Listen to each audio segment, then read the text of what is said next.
Hi everybody and welcome at watching another episode of Gaming Farmer's video review series. Today we will take a close look at cute arcade platformer called Pankapu. Have your fast fingers and strong knuckles prepared and let's get to the action.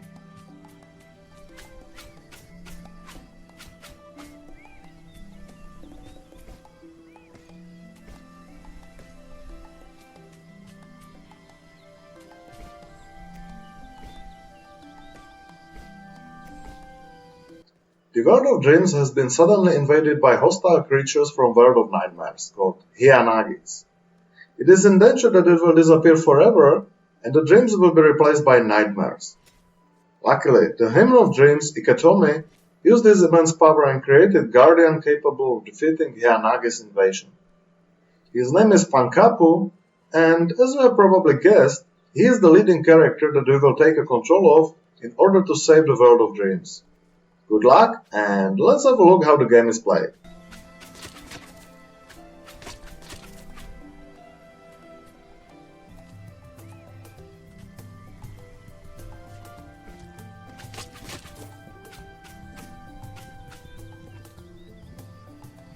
Oh, this is a big one, isn't it?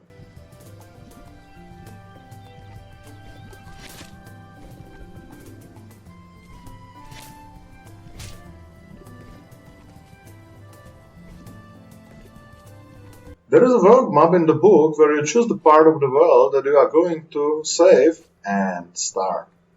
In the beginning you have just one choice, but later you will be able to choose different paths at some point. However, I have not found any significant difference between your choices. But it is nice that the game is not so linear. I usually do not mention graphics on the first place, but this time it is something that will really hit your eyes as the game is nicely drawn with many sharp colors, detailed characters, and objects in the foreground, and with little blue background that looks like it's drawn by watercolors. The graphics is undisputed plus of the game, as same as its soundtrack that varies from slower to faster instrumental music. Thumbs up to the devs for these parts of the game, but we have not mentioned much yet about the most important part, the gameplay.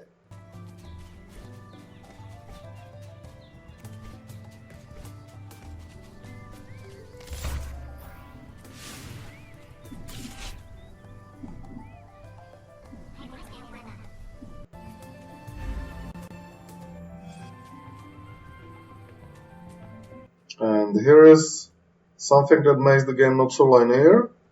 So I enter the cave where I can collect some special items.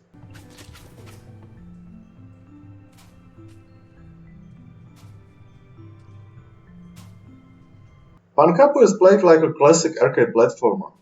You control the character that looks like a knight in shiny armor with a big sword.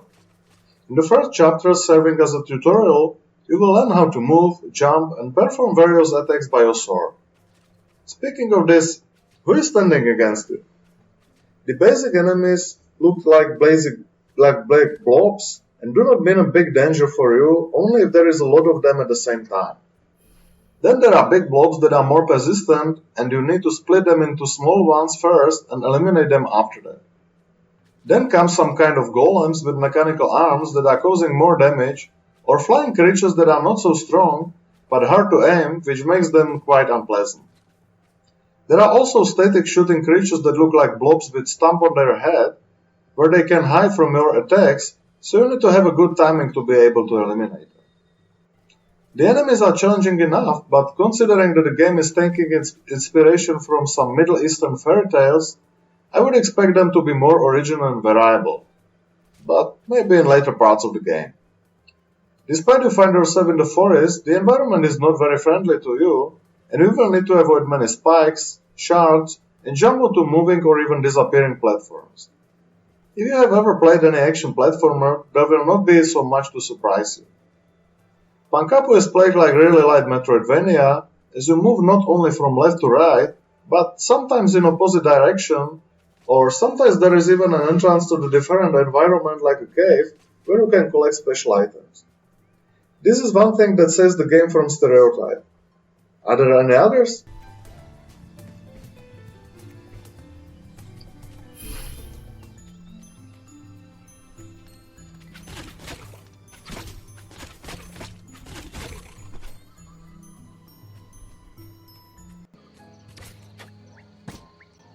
And here they are, shooting creatures that are hiding.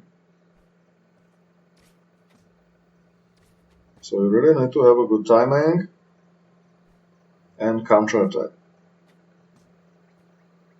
Luckily enough, there are also other stereotype killers. You start only with a sword in your hands, then you gradually learn to perform different types of attacks with. Soon you will get a shield that you can use to block enemies' attacks or shots. As you progress through the game, you should also be able to shoot or even to use some magic. The new types of attacks and abilities bring the slight RPG elements into game that should also keep you interested even after a longer time of playing. When it comes to the difficulty, Pankapu is not an easy game, but it's not frustrating thanks to the good level of checkpoints and more ways how you can get out of difficult situations thanks to your character's development. As for game control, it seems to be a little bit clunky sometimes. There is nothing that would discourage you from playing, and in most of the times you perform the exact same actions that you wanted to. The only thing is that I would really recommend to play it on controller, as it really feels that the game was designed for it. There are also many story scenes, and I would say that the story is worth to watch, even though the adults might find it naive and childish. However, how many animated movies can say that a story is not like that? And here we have combination of everything. Disappearing platforms, shards, shooting enemies from both sides. But, as I said before, with a good timing you can get out of everything.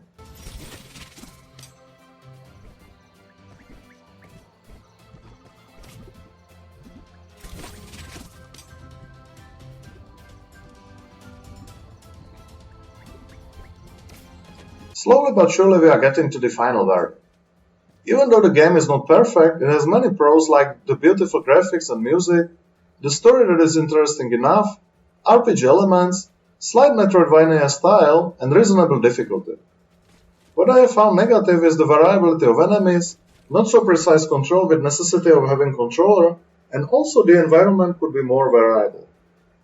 The game is not violent, so I can recommend it to your little fellas, but they should be able to read to enjoy the fairy tale and to understand its direction. Or they will for sure appreciate the help of their patient fathers. The game costs €12 on Steam, which is quite a lot, but the game content is worth it. Plus, it has been discounted many times, so it's really up to your decision if you wait or not. Personally, I rather like the game, so I'm giving it thumbs up, and Gaming Fathers index 7 plus out of 10. Thank you for watching my Pankapu video game review, and hope to see you again next time.